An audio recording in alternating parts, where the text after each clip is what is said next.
Hello, welcome to today's class. आज हम railway सेवक अनुशासन एवं अपील नियम यानी रेलवे सर्वेंट्स डीएनए रूल्स 1968 के एक बहुत ही जरूरी पहलू पर बात करने वाले हैं। देखिए, जब किसी रेल कर्मचारी पर कोई पेनल्टी लग जाती है तो उसके बाद उनके पास क्या-क्या अधिकार होते हैं, कौन सी प्रक्रियाएं हैं जिनका वो इस्तेमाल कर सकते हैं। आज हम इसी को समझेंगे। तो अक्सर होता क्या है, जैसे ही किसी को पेनल्टी का ऑर्डर मिलता है तो उन्हें लगता है बस अब बात खत्म, शायद ये the end of the road है। लेकिन जानते हैं, असल में ये अंत है ही नहीं, बल्कि ये तो एक व्यवस्थित रास्ते की शुरुआत है। ये वो रास्ता है जो न्याय पाने का मौका देता है। और ये जो नियम है ना, यही इस बात को पक्का करते हैं कि हर कर्मचारी को अपनी बात रखने का और हाँ, न्याय पाने का एक सही मौका जरूर मिले। तो चलिए एक नजर डालते हैं कि आज हम किन किन मुद्दों पर बात करेंगे। सबसे पहले पेनल्टी के बाद अगला कदम क्या है, फिर हम अपील करने के अधिकार को समझेंगे। इसके बाद रिवीजन और रिव्यू में क्या अंतर है ये जानेंगे। फिर देखेंगे कि रेलवे रेट्स ट्रिब्यूनल की क्या भूमिका है, इन सब के पीछे निष्पक्षता के सिद्धांत क्या है, और आखिर में वो कौन से मामले हैं जो इन नियमों के दायरे से बाहर हैं। तो एक बार जब पेनल्टी का फैसला हो जाता है तो ऐसा नहीं है कि सारे रास्ते बंद हो गए। ये जो अनुशासन और अपील नियम है, ये एक बहुत ही साफ और मजबूत ढांचा देते हैं जिसके तहत उस फैसले को चुनौती दी जा सकती है। और ये ढांचा बनाया ही इसलिए गया है ताकि पूरी प्रक्रिया में निष्पक्षता यानी फेयरनेस बनी रहे। अब स्क्रीन पर ये जो नंबर दिख रहा है ना, 45 दिन, इसे जरा ध्यान से देखिए। मैं कहूंगी कि ये पूरी प्रक्रिया में शायद सबसे ज्यादा जरूरी नंबर है। क्यों? क्योंकि यही वो क्रूशियल टाइम लिमिट है, वो समय सीमा है जिसके अंदर एक कर्मचारी को अपना पहला और सबसे अहम कदम उठाना होता है। और उस कदम को हम क्या कहते हैं? अपील। ठीक है, तो अब जरा गहराई में चलते हैं। ये जो डीएनए रूल्स हैं, इनके नियम 17 से लेकर 24 तक अपील के अधिकार के बारे में ही बात करते हैं। किसी भी कर्मचारी के लिए जिसके खिलाफ पेनल्टी का आदेश आया है, ये न्याय पाने का पहला और सबसे मुख्य रास्ता है। बस याद रखिए, पेनल्टी का आदेश मिलने के 45 दिनों के अंदर अंदर पहली अपील फाइल हो जानी चाहिए। लेकिन यहाँ एक पेंच है, ये समझना बहुत जरूरी है कि हर आदेश के खिलाफ अपील नहीं हो सकती।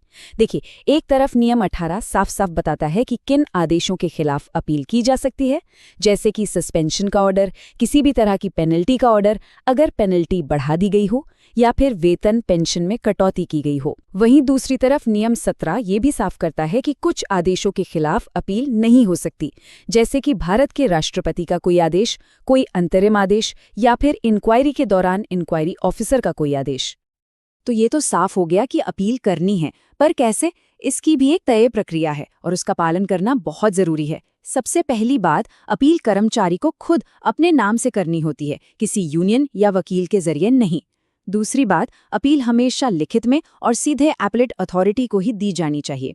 तीसरी और बहुत जरूरी बात, अपील की भाषा वो सम्मानजनक और मर्यादित होनी चाहिए। और चौथी बात, अपना पक्ष रखिए लेकिन तथ्यों के आधार पर, किसी पर व्यक्तिगत आरोप या कटाक्ष किए बिना। अच्छा, तो जब अपील एपेलेट अथॉरिटी के पास पहुंच जाती है तो वो क्या-क्या कर सकते हैं?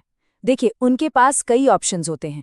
वो चाहे तो पेनल्टी को वैसे का वैसा ही रख सकते हैं, या उसे कम कर सकते हैं, या फिर उसे पूरी तरह से खत्म भी कर सकते हैं। और हाँ, कुछ खास केसेस में पेनल्टी को बढ़ाया भी जा सकता है।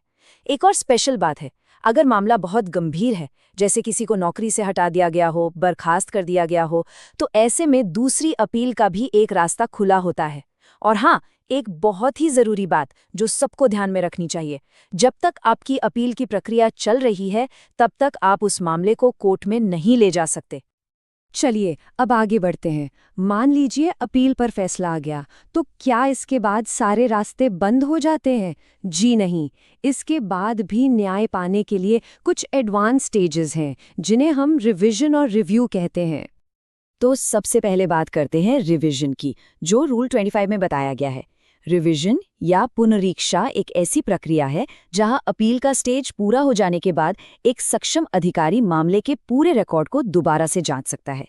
दिलचस्प बात यह है कि ये जांच कर्मचारी के अनुरोध पर भी हो सकती है या वो अधिकारी खुद अपनी पहल पर भी कर सकता है, जिसे हम सुओ मोटू कहते हैं। अब ये जो रिवीजन की पावर है ना, ये काफी व्यापक है।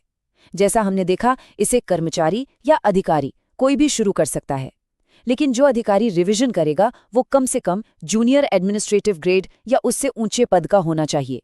और वो क्या कर सकता है? वो पेनल्टी को कंफर्म, कम या रद्द कर सकता है। और तो और, अगर पहले कोई पेनल्टी नहीं लगी थी तो वो पेनल्टी लगा भी सकता है।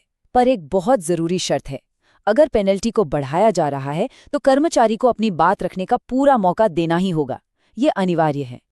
रिवीजन के बाद आता है रिव्यू यानी पुनर्विलोकन, जो रूल 25A के तहत आता है। अब ये एक बहुत ही खास और ऊंचे स्तर की प्रक्रिया है। ये ऐसी स्पेशल पावर है जो सिर्फ और सिर्फ भारत के राष्ट्रपति के पास है। और रिव्यू का मौका हर केस में नहीं मिलता। ये सिर्फ तभी हो सकता है जब केस से जुड़ा कोई ऐसा नया और महत्वपूर्ण सबूत या तथ्य सामने आ जाए जो पहले पता ही नहीं था। और ये टेबल इन दोनों के बीच के फर्क को बिल्कुल साफ कर देती है। देखिए, रूल 25 के तहत रिवीजन कोई भी सक्षम अधिकारी कर सकता है, लेकिन रूल 25A के तहत रिव्यू करने का अधिकार सिर्फ राष्ट्रपति जी को है। रिवीजन अपने आप या अनुरोध पर शुरू हो सकता है, जबकि रिव्यू सिर्फ नए सबूत मिलने पर ही होता है। रिवीजन में पूरे केस की जांच होती है, जबकि रिव्यू का दायरा सिर्फ उन नए तथ्यों के असर तक ही सीमित रहता है। अब हम एक ऐसे अनोखे विकल्प की बात करते हैं जो हर किसी के लिए नहीं है। ये सिर्फ कुछ खास कर्मचारी श्रेणियों के लिए, और वो भी सबसे गंभीर पेनाल्टी की स्थिति में ही उपलब्ध है। हम बात कर रहे हैं रेलवे रेट्स ट्रिब्यूनल की। तो ये विकल्प किसके लिए है? सिर्फ ग्रुप सी और डी के कर्मचारियों के लिए। और किन मामलों में? सिर्फ नौकरी से हटाने, बर्खास्त करने या अनिवार्य सेवानिवृत्ति जैसी बड़ी पेनल्टी के मामलों में। अपील का फैसला आने के 45 दिनों के अंदर कर्मचारी जनरल मैनेजर से ये अनुरोध कर सकता है कि उनके मामले को सलाह के लिए ट्रिब्यूनल को भेजा जाए। लेकिन यहाँ सबसे महत्वपूर्ण बात यह है कि ट्रिब्यूनल की सलाह सिर्फ सलाहकार यानी एडवाइजरी होती है। जनरल मैनेजर उसे मानने के लिए बाध्य नहीं है। अच्छा, अभी तक हमने अलग अलग नियमों की बात की, लेकिन अब जरा उस भावना को समझते हैं, उस बुनियादी दर्शन को जो इस पूरी अनुशासनात्मक प्रक्रिया की नींव है। इसे कहते हैं प्राकृतिक न्याय के सिद्धांत या प्रिंसिपल्स ऑफ नेचुरल जस्टिस। और इन सिद्धांतों का सार इस एक लाइन में छुपा है: किसी को भी बिना सुने दोषी नहीं ठहराया जाना चाहिए। ये एक बहुत ही शक्तिशाली कानूनी कहावत है। मतलब हर व्यक्ति को अपना पक्ष रखने का मौका मिलना ही चाहिए। और ये प्राकृतिक न्याय के सिद्धांत कोई मामूली नियम नहीं है। इन्हें भारत के संविधान के अनुच्छेद 311 में जगह दी गई है। इसका सीधा सा मतलब ये है कि ये सिर्फ एक अच्छी प्रैक्टिस नहीं है, बल्कि सभी अनुशासनात्मक कार्यवाहियों में इनका पालन करना कानूनी तौर पर अनिवार्य है, मैंडेटरी है।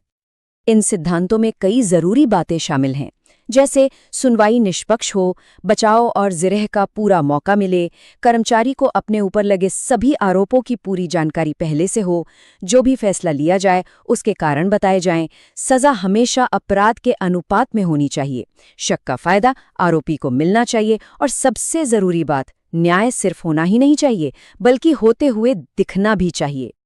अच्छा, कोई कंफ्यूजन ना हो इसके लिए अब हम उन प्रशासनिक कार्यवाहियों को भी समझ लेते हैं जो पहली नज़र में पेनल्टी जैसी लग सकती हैं, लेकिन असल में वो इन औपचारिक अनुशासनात्मक नियमों के दायरे से बाहर होती हैं।